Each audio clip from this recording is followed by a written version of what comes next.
Good morning guys. कसे आहात तुम्ही सगळे? छान ना? छानच असायला पाहिजे. मी पूजा तुम्हा सर्वांचं स्वागत करते माझ्या मिनी ब्लॉगमध्ये. सकाळी उठले, डब्याची अशी छान तयारी केली, फ्रेश झाले आणि निघाले ड्युटीसाठी. ड्युटीला जातानाच असं काही वातावरण बाहेरचं होतं, थोडा पाऊस चालूच होता. त्यातही निघाले मी. जातानाच असं भिंतीवरचा छानपैकी थॉट लिहिला होता, तो वाचला. खरंच खूप छान वाटलं. हे वाचून माझी सकाळी एकदम छान गेली. मग ड्युटीला गेले. पावसाच्या वातावरणात आमचा इडली आणण्याचा प्लॅन झाला.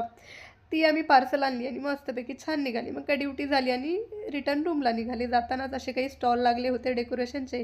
गणपती आणि महालक्ष्मी आता तोंडावरच आले, त्याचे हे स्टॉल.